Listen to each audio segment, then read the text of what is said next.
दरम्यान दावोस इथं भारतीय कंपन्यांशी करार कशाला असला प्रश्न विचारून संजय राऊत तोंडघशी पडले। फडणवीसांवर टीका करणारे संजय राऊत हे तोंडघशी पडण्याचं सगळ्यात महत्त्वाचं कारण म्हणजे जेव्हा ठाकरे सरकार होतं तेव्हा आदित्य ठाकरे यांनी सुद्धा दावोस इथं जाऊन भारतीय कंपन्यांशी करार केले होते।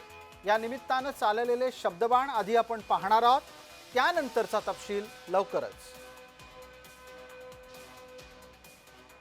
देशभरातल्या मुख्यमंत्र्यांची पिकनिक दावोसला सुरू आहे।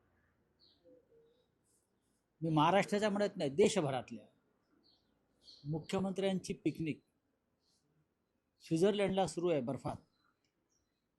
ती संपली काय मुख्यमंत्री मेयरच्या इलेक्शनमध्ये लक्ष घालतील। स्वित्झर्लंड मधला डावोस मधला जी औद्योगिक कॉन्फरन्स आहे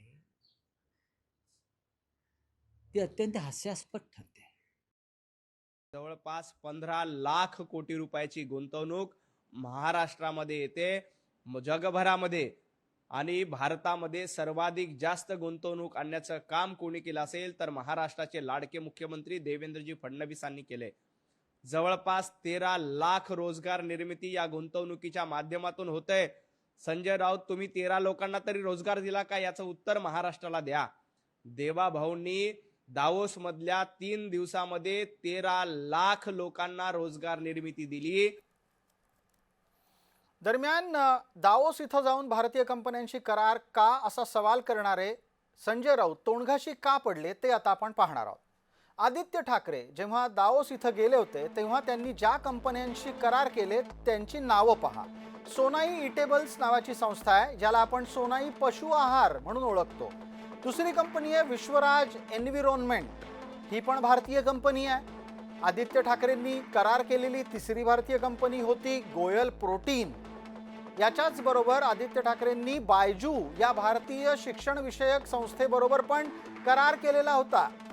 इतकंच नाही तर इंडो काउंट या संस्थेबरोबरही दावोस मध्ये जाऊन आदित्य ठाकरेंनी करार केला। रिन्यू पॉवर नावाची एक भारतीय कंपनी आहे जिच्या बरोबर दावोस मध्ये जाऊन आदित्य ठाकरेंनी करार केला। वोलेंट ग्रुप हा सुद्धा भारतीय आहे, याचा करार झाला आदित्य ठाकरेंच्या नेतृत्वात दावोस मध्ये। ग्रामशी बिझनेस हब प्रायव्हेट लिमिटेड नावाची कंपनी आहे, हिच्या बरोबरचा करारही दावोस मध्ये झाला आणि तोही आदित्य ठाकरेंच्या नेतृत्वात। GR group of industries Aditya ठाकरेंनी दावोस मध्ये जाऊन भारतीय कंपनीशी करार केला। त्यात टाटा रिअलिटी हे आणखी एक नाव आहे। टाटा रिअलिटीच्या सोबत आदित्य ठाकरेंनी दावोस मध्ये जाऊन करार केला होता, तेव्हा ठाकरे सरकारचे दावोस इथंही भारतीय कंपन्यांशी करार झाले होते, हे लक्षात घेण्यासारखं आहे।